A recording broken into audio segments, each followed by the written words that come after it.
예수님. 여러분들 좀 이상한 질문일 수도 있는데 친구 있으신가요?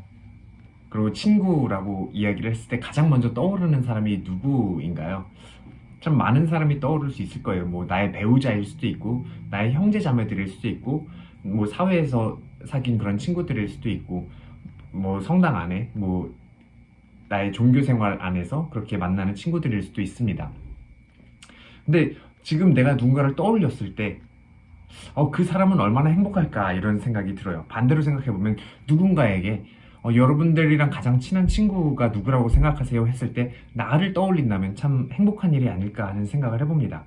그리고 그렇게 떠올렸을 때 어떤 기준으로 그렇게 그 사람이 나에게 가장 친한 친구, 나에게 소중한 친구라고 이야기를 할 수 있을까요?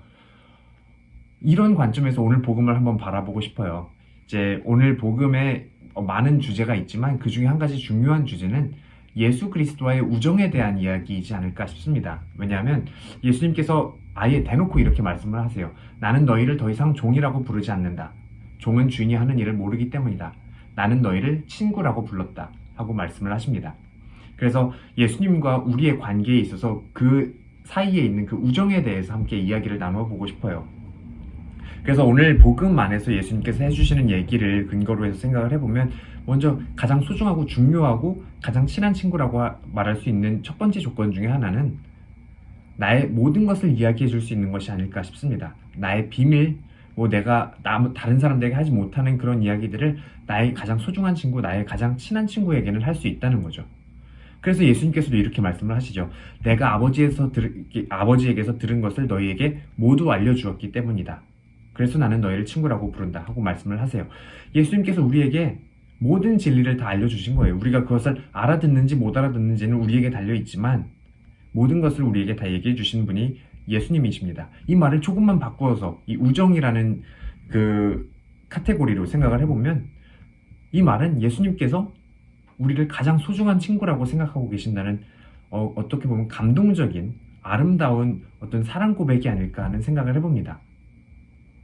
그런데 여기에서 또 다른 관점으로 보면 우리가 예수님께 기도할 때도 솔직하게 다 고백을 하죠. 그리고 고해성사를 통해서 다른 사람들에게 말하지 못하는 모든 것을 예수님께 다 고백할 수 있는 그러한 관계가 형성이 되어 있습니다. 이미 예수님께서는 우리를 당신의 가장 소중한 친구로 그렇게 부르고 계셨던 거죠. 그래서 우리의 이 신앙생활 안에서 그분과의 우정을 다시 한번 생각해 볼 수 있는 그러한 본문이 아닐까 싶습니다. 이러한 관점에서 또 예수 그리스도의 우정에 대해서 조금 더 깊이 생각을 해보면 나의 소중한 것을 모두 다 이야기할 수 있다는 것, 그리고 이 사람과의 어떤 모든 것을 나눌 수 있다는 것, 그것은 이 관계 안에서의 평등을 이야기를 하죠. 그래서 이 말씀을 통해서 예수님은 우리와 당신의 관계를 동등한 위치에, 평등한 위치에 놓으시는 겁니다. 그러면 여기서 한번 우리 스스로에게 물어봐야 되지 않을까 싶어요. 정말 우리는 예수 그리스도와의 관계 안에서 동등하게 친구로서 함께 이렇게 걸어가는 그러한 관계에 놓여 있는가 물어보고 싶습니다.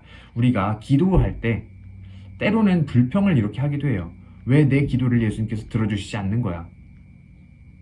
조금만 바꿔서 생각해보면 이거는 어떻게 보면 예수님을 우리의 기도의 노예로 만드는 그런 모습은 아닐까 하는 생각을 해봅니다.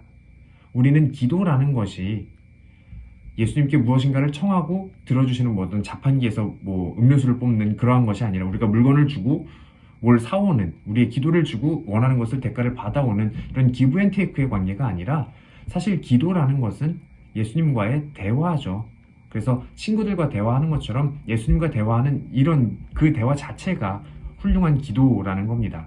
그래서 기도는 하느님께, 예수님께 명령하는 것이 아니라 그분과 대화하는 것이라는 것 또한 우리가 한 발 더 나아가면 그렇게 생각해 볼 수 있을 것 같아요. 그리고 예수님께서 또 그렇게 말씀을 하시죠. 너희가 내가 명령한 것을 지키면 너희는 나의 친구가 된다. 내가 너희에게 명령하는 것을 실천하면 너희는 나의 친구가 된다 하고 말씀을 하세요. 우리가 이 예수님께서 명령하시는 것을 그냥 무시해버린다면 사실 이것은 어떤 동등한 관계가 아니라 그냥 내가 무시해도 되는 존재로 그렇게 생각을 해버리는 거죠, 예수님을. 그래서 나의 친구가 아니라 어쩌면 나보다 낮은 존재로 생각하는 그러한 모습으로 우리가 또 스스로를 반성해 볼 수 있지 않을까 싶습니다. 그러면 우리가 예수님께서 우리에게 무엇을 명령하셨는지를 정확히 알고 실천하는 것이 참 중요하죠. 예수님께서 명령하신 그 예수님의 그 계명이 뭔가, 뭐 구약에서 전해 내려오는 10계명으로 생각을 할 수도 있고요. 모세의 법으로 생각을 할 수도 있고요. 그리고 교회법이라고 생각을 할 수도 있고 교회의 가르침이라고도 생각을 할 수 있습니다. 그런데 사실 이러한 어떤 이런 명령을 예수님의 그런 계명이라고 생각을 하고 지킨다면 사실 우리는 스스로 다시 종의 상태, 그 종의 상태를 스스로 선택하는 그런 모습이 아닐까 싶어요. 예수님께서 당신께서 그 명령하시는 것이 무엇인지 오늘 복음에서 분명히 밝혀주십니다. 내가 너희에게 명령하는 것은 이것이다. 서로 사랑하여라. 서로 사랑하는 것이 바로 예수님과의 우정을 지키는 길입니다.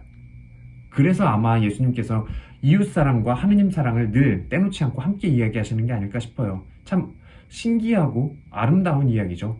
예수님과의 직접적인 나의 사랑 고백 이런 이야기를 하시는 것이 아니라 우리가 서로 사랑할 때 그분과의 우정을 유지하고 지킬 수 있다 하고 말씀을 하시는 거예요. 그래서 서로 사랑하면서 예수 그리스도와의 우정도 함께 다져갈 수 있고 또 그 우정에, 그 초대에 감사하는 마음도 가져보셨으면 좋겠습니다. 아멘.